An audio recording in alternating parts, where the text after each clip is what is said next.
सो कैसे हैं मेरे प्यार, आशा करते हैं कि मस्त होंगे, स्वस्थ होंगे मेरे प्यार। तो इस वीडियो में हम लोग पढ़ने वाले प्रकाश का प्रवर्तन के मोस्ट इंपॉर्टेंट क्वेश्चन जो मेरे प्यार तो एग्जाम में बार बार आते हैं। आप लोग कहते हैं ना सर जी चैप्टर 1 का निचोड़ दे दीजिए, ऐसा क्वेश्चन दीजिए ना जो एग्जाम में आता है, ज़्यादा से ज़्यादा नहीं दीजिए सर जी। तो प्यार तो पूरा वही एक एक क्वेश्चन भाई साहब, अगर प्रकाश के प्रवर्तन से एक भी क्वेश्चन आएंगे ना तो इसी वीडियो से आएंगे भाई साहब। तो आप लोगों प्यार इस वीडियो को सेव करके रख लीजिए। चलिए प्यार तो हम लोग शुरू करते हैं। देखिए प्रकाश का प्रवर्तन तो आपको बताएंगे भी प्रकाश का प्रवर्तन क्या है। उससे पहले प्यार तो जो फर्स्ट इंपॉर्टेंट क्वेश्चन हम लोग का प्रकाश की किरण एवं किरण पुंज बार बार पूछे गए हैं, प्रकाश के किरण नहीं पूछे गए हैं। फिर भी प्रश्न हम आपको बता देते हैं प्रकाश का किरण क्या है।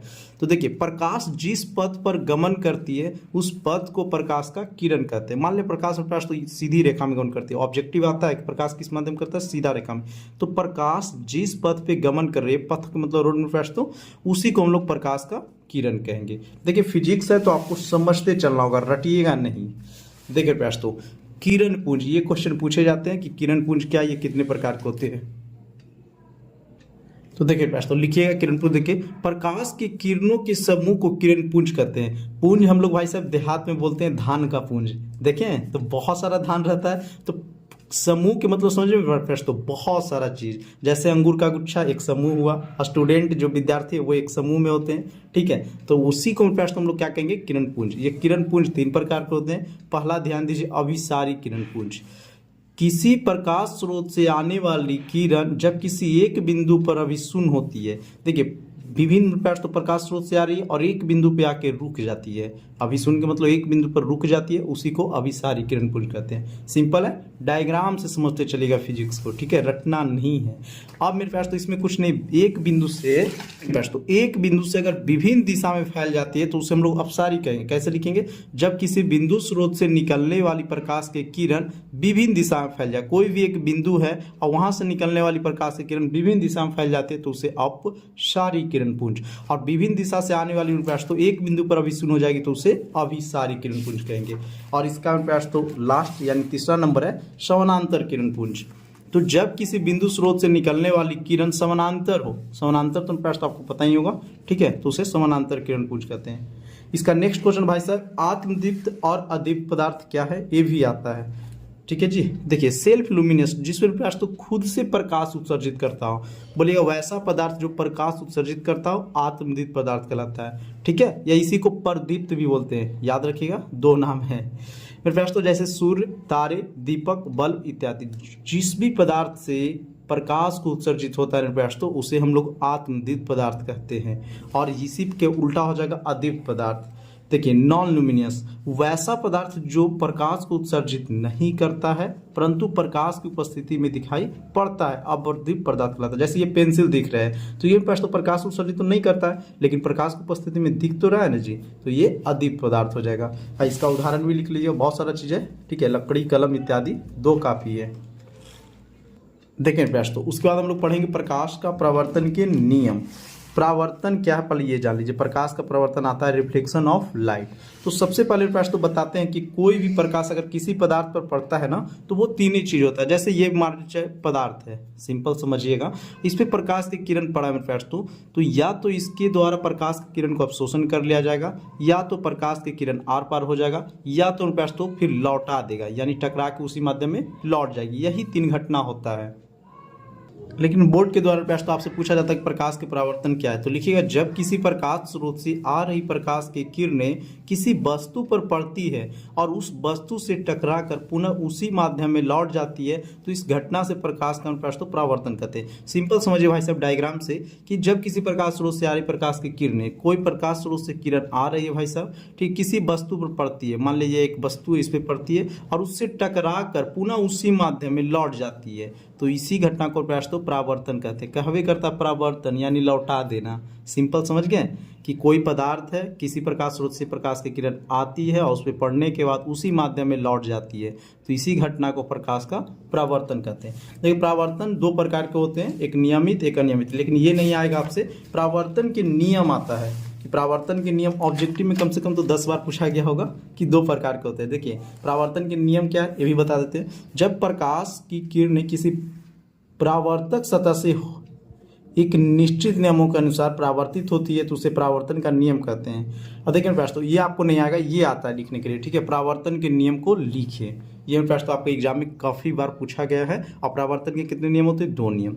देखिए, आपतित किरण, परावर्तित किरण एवं आपतन बिंदु पर खींचा गया अभिलंब तीनों एक ही समतल में होते हैं। आपतित किरण जो आ रही है, परावर्तित किरण जो टकरा के मेरे पास तो जा रही है, और आपतन बिंदु पर खींचा गया अभिलंब तीनों एक ही समतल में होते हैं। और दूसरा लिखेगा कि किसी वर्ण के प्रकाश की किरणें के लिए आपतन कोण परावर्तन कोण के बराबर होते हैं। अब देखिए डायग्राम से इसको समझिएगा भाई साहब, ये क्वेश्चन इंपॉर्टेंट है तो आप लोग इसको जरूर याद कर लीजिएगा। ये है मेरे पास तो डायग्राम, यहाँ से देखिए आपतित किरणें हैं और ये टकरा कर परावर्तित किरण, और आपतन बिंदु पर खींचा गया अभिलंब, ये मेरे पास तो अभिलंब है, तीनों एक ही समतल में होते हैं। ठीक ना, चलिए तो ये भी आप उतार लीजिएगा। देखिए एक ट्रिक देते हैं भाई साहब, इसमें प्रश्न तो कहाँ पे रहेगा वस्तु तो कहाँ प्रतिबिंब बनता है, ये आप लोग याद कर लीजिएगा। वस्तु के लिए अगर कोई वस्तु में प्रश्न तो अनंत पर है तो उसका फोकस दूरी पर बनेगा, ठीक है, फोकस पे बनेगा। कोई भी वस्तु में प्रश्न तो वक्रता त्रिज्या पे तो वक्रता त्रिज्या पे ही बनेगा। अब व के मतलब समझ लीजिए, पहले आ से अनंत, अब व से वक्रता त्रिज्या, ठीक है प्रश्न। तो देखिए वस्तु के लिए तो कोई भी वस्तु अगर अनंत और वक्रता केंद्र के बीच है तो उसे कहाँ बनेगा प्रश्न? तो फोकस ऑफ वक्रता केंद्र, ठीक है। अगर कोई वस्तु फोकस पे तो उसका अनंत पे बनता है, ये ट्रिक से आप लोग याद रखिएगा। कोई वस्तु में प्रश्न तो ध्रुव पे तो उसका फोकस यानी प्रतिबिंब प्रश्न तो ध्रुव पर ही बनेगा, और कोई वस्तु में प्रश्न तो ध्रुव और वक्रता केंद्र के बीच हो तो उसका देखिए ये क्या है पता आपको? बताइए। तो ये मेरे पास तो पीछे बनता है, दर्पण के पीछे, दर्पण के पीछे। देखिए नेक्स्ट क्वेश्चन में प्रश्न कि वास्तविक प्रतिबिंब और काल्पनिक प्रतिबिंब में अंतर बताए। वास्तविक प्रतिबिंब का मतलब रियल इमेज, ठीक है, ये वर्चुअल इमेज। तो यह किरणों के वास्तविक कटान से बनता है और यह किरणों के काल्पनिक कटान से बनता है। यह प्रतिबिंब उल्टा होता है और यह प्रतिबिंब प्रश्न तो सीधा होता है। इस प्रतिबिंब को पर्दे पर प्राप्त किया जा सकता है और इस प्रतिबिंब को पर्दे पर प्राप्त नहीं किया जा सकता है। ये बड़ा वाला नहीं लिखिएगा, आप ये लिख लीजिए, यह दर्पण के सामने बनता है, यह दर्पण के पीछे बनता है, ठीक है। देखिए इसका मोस्ट इंपोर्टेंट और क्वेश्चन है प्रश्न तो ये है, अवतल दर्पण को अभिसारी दर्पण कहते हैं क्यों? ठीक है, क्वेश्चन होगा क्यों, ऐसा नहीं समझिए, यहाँ पे क्यों आपको लगाना होगा।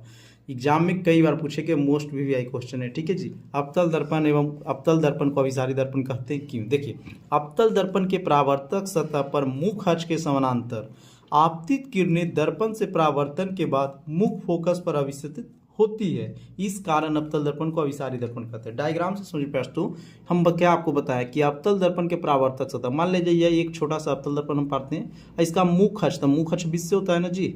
चलिए तो मुख अक्ष के समानांतर आपतित किरण दर्पण से परावर्तन के बाद भाई साहब फोकस से होकर गुजरती है, ठीक है।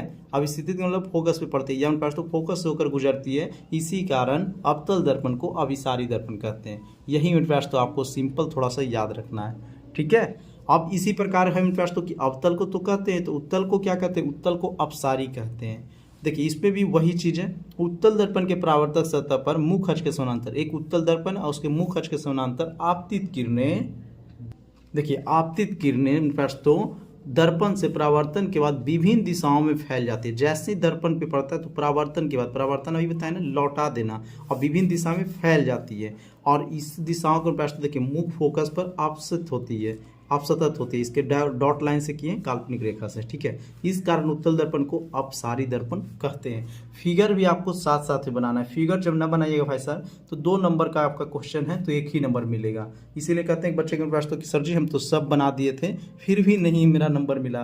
कैसे नहीं मिलेगा जी? इस बार मेरे पास तो एक बच्चा का मेरा 100 में 100 आया है साइंस पे, बताइए। हम तो 95 पिछला बार बोलते थे कि मेरे पास तो अगर आपको 95 लाना है तो हमारे साथ जुड़िए, लेकिन अब तो 95 में हमको शर्म लगता है, 100 में 100 लाया है। मेरा खुद मेरे पास तो 90+ नंबर है, और जबकि हम 7 साल पहले एग्जाम दिए इसी चीज़ को इसी नोट से पढ़ के, ठीक है। लेकिन हाँ फिगर के साथ लिखिएगा तब मेरे पास तो, ठीक है ना जी। चलिए, और आप चाहते हैं कि सर जी सबका संपूर्ण नोट्स हमें मिल जाए तो मेरे पास तो इस नंबर पे आप लोग व्हाट्सअप कर सकते हैं और हमारे द्वारा हाथ से बनाया गया नोट्स मेरे पास तो आप ले सकते हैं, ठीक है जी। चलिए मेरे पास तो वीडियो अगर आपको अच्छा लग रहा होगा तो चैनल को जरूर सब्सक्राइब कर लीजिए। देखिए मेरे पास तो ये क्वेश्चन आता है ना कि गोलीय दर्पण में साबित करिए F=R/2, तो ये मेरे पास तो हम यहाँ पे आपको नहीं बताएंगे, इसको जब बोर्ड पे हम लाइव आएंगे ना तो आपको एकदम अच्छा से बताएंगे, क्योंकि इसमें थोड़ा सा आपको समझाना रहता है। ऐसे आप देख सकते हैं एक बार, ठीक ना। और इस पर समझाएंगे तो आपको समझ में ही नहीं आएगा। बोर्ड पे प्रश्न तो जब पूरी चीज़ को लिखेंगे एक एक चीज़ आपको बताएंगे कि एकांतर कोण क्या होता है, ठीक है, परावर्तन के नियम क्या क्या है, बताए थे ना जी। ऐसे आप एक बार देख सकते हैं, ठीक है। और आपके पास ये पढ़े होंगे तो जरूर प्रश्न तो आपसे ये शॉर्ट में ही लिखा होगा।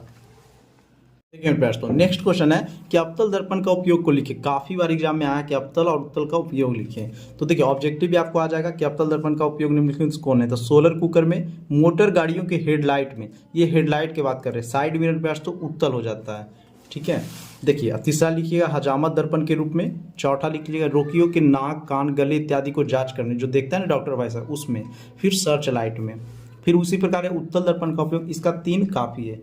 गलियों में प्रयास तो ठीक है, गोलियों लिखा है, गलियों लिखिएगा। गलियों में स्ट्रीट लाइट के रूप में विस्तृत दृष्टि क्षेत्र प्राप्त करना। विस्तृत का मतलब होता है प्रयास तो कि छोटा जगह पे बड़ा प्रतिबिंब देखना। जैसे गाड़ियों के साइड मिरर में, बाइक देखें तो बाइक में प्रयास तो जो आईना लगा रहता है वो क्या होता है, छोटा, लेकिन पीछे आ रहे अन्य वाहनों को एकदम स्पष्ट पता चलता है। तो वही मेरे प्रयास तो विस्तृत दृष्टि क्षेत्र हुआ।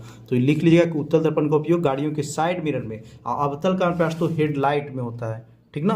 तो याद रखिएगा। उसके बाद है कि उत्तल और अवतल में अंतर आता है, तो आपको ये याद होना चाहिए। इसका परावर्तक सतह उभरा रहता है, क्योंकि उत्तल का प्रश्न जब हम आपको पूरा क्लास, जब चाहे पूरा पीडीएफ लिख लीजिएगा ना, तो उसमें सब चीज़ बताया गया है कि ये उत्तल दर्पण किसका भाग है, अवतल दर्पण किसका भाग है। इसमें सिर्फ इंपॉर्टेंट क्वेश्चन जो भी बच्चे प्रश्न अभी तक नहीं पढ़े हैं तो उनके लिए ये रामबाण साबित होने वाला है, क्योंकि प्रश्न तो आप चैप्टर 1 का बहुत सारा वीडियो देखिएगा तब जाकर कंप्लीट होगा। इसमें प्रश्न एक वीडियो में आपका कंप्लीट हो जाएगा और इससे बाहर नहीं पूछा जाएगा, ठीक है। देखिए नॉलेज के लिए तो पूरा पढ़िए, और सिर्फ एग्जाम पास करना है तो ये भी वीडियो से काम चल जाएगा।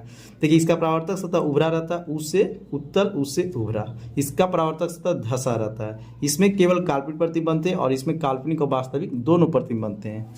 आगे लिख लीजिएगा कि इसका फोकस दूरी धनात्मक होता है और इसका फोकस दूरी ऋणात्मक होता है। इस प्रतिबिंब को पर्दे पर प्राप्त नहीं किया जा सकता, इस प्रतिबिंब को पर्दे पर प्राप्त किया जा सकता है। और ये तो बताएं ही, इसे अपसारी दर्पण और इसे अभिसारी दर्पण। अब ये देखिए भाई साहब, एक ये भी इस पर पढ़ना है, ये भी इंपॉर्टेंट क्वेश्चन है, 5 नंबर में आता है। तो आपको अगर प्रश्न इसमें हम बताएंगे तो समझ जाइएगा जी, कमेंट करके बताइए कि यस सर, अगर समझ जाएंगे तो समझ जाइएगा। तो प्रश्न हम नेक्स्ट बार इसी का सिर्फ एक वीडियो बना देंगे, समझ रहे हैं। और नहीं तो इसको बोर्ड पे हम बताए थे पिछली बार भी और इस बार भी बताएंगे। तो इसके लिए बस तो आपको कुछ नहीं, बस चैनल को सब्सक्राइब करके जुड़े रहिए और नोटिफिकेशन ऑन रखिएगा। जैसे वीडियो आएगा आपके पास पता चला जाएगा। ये थोड़ा सा लॉन्ग है तो 5 नंबर में आता भी है मेरे पास, तो ठीक ना जी, इसीलिए बोले बोर्ड पे अच्छा रहता है। देखिए प्रश्न 2 क्वेश्चन और बचा है बस। पर आवर्धन क्या, ये पूछा जाता है, इस ज़्यादा आपको पूछा गया ना कि आवर्धन के एसआई मात्रक क्या होता है। तो ये मात्रक विहीन होता है, इसका एसआई मात्रक नहीं होता है। सबसे पहले तो याद कर लीजिए कि आवर्धन के एसआई मात्रक नहीं होता है, मात्रक विहीन होता है। कई बार बोर्ड में पूछा गया है। प्रतिबिंब की ऊंचाई एवं वस्तु की ऊंचाई के अनुपात को, अनुपात मतलब बट्टा, कौन प्रश्न तो आवर्धन कहते हैं। इसे एम से सूचित किया जाता है। यदि वस्तु की ऊंचाई h1 हो, प्रतिबिंब की ऊंचाई h2 हो तो m बराबर, इसीलिए m बराबर h2/h1, ठीक है। प्रतिबिंब की ऊंचाई और वस्तु की ऊंचाई के अनुपात को ही प्रश्न आवर्धन कहते हैं। आवर्धन का एसआई मात्रक आप लोग कमेंट करके छाप दीजिए क्या होगा। और वही चीज़ कहेंगे प्रश्न, नोट्स और पीडीएफ अगर लेना चाहते हैं ना हमसे तो इस नंबर पर जरूर व्हाट्सएप कीजिए प्रश्न। अब लास्ट क्वेश्चन है, उसके बाद प्रकाश का अपवर्तन है। तो ये प्रश्न हम लोग पिछले क्लास में पढ़ेंगे। ये क्वेश्चन इंपॉर्टेंट है, देखिए वीवीआई किया हुआ है कि उत्तल दर्पण का उपयोग साइड मिरर के रूप में क्यों किया जाता है। ध्यान दीजिए, अभी बताए थे आपको, उत्तल दर्पण से विस्तृत दृष्टि क्षेत्र प्राप्त होता है। विस्तृत दृष्टि में तो कम में अधिक दिखता है, जिस कारण किसी वाहन के पीछे आ रहे अन्य वाहनों की स्थिति एवं गति स्पष्ट पता चलते रहता है। जो भी बच्चा बाइक चलाए होंगे या बाइक पे बैठे होंगे तो देखेंगे प्रश्न, तो अगर वो छोटा सा ही मिरर रहता है लेकिन पीछे आ रहे अन्य वाहनों की स्थिति गति स्पष्ट पता चलता है। कोई दम आ रहा है, दम हो लहरिया मारते, तो हम लोग क्या करते हैं, साइड हो जाते हैं। कि आप लोग भी लहरिया मारते हैं जी बताइए। देखिए प्रयास तो इसी कारण उत्तल दर्पण का उपयोग साइड मिरर के रूप में होता है। तो ये मेरे प्रयास तो रह गया चैप्टर 1 का निचोड़। और इससे अगर आप लोग अच्छा लगा होगा तो एक कमेंट मेरे प्रयास तो सब्सक्राइब चैनल को जरूर कर लीजिएगा। और सेकंड चैप्टर के अगर आप लोग चाहते हैं कि सर जी प्रकाश का अपवर्तन के भी लाइए तो मेरे प्रयास तो बहुत जल्द वीडियो आ जाएगा। बस आप लोग को क्या करना होगा, एक प्यारा भरा सा कमेंट करना होगा कि सर जी जल्दी लाइए। मिलते हैं प्रयास तो हम लोग नेक्स्ट वीडियो में, तब तक के लिए जय हिंद जय भारत।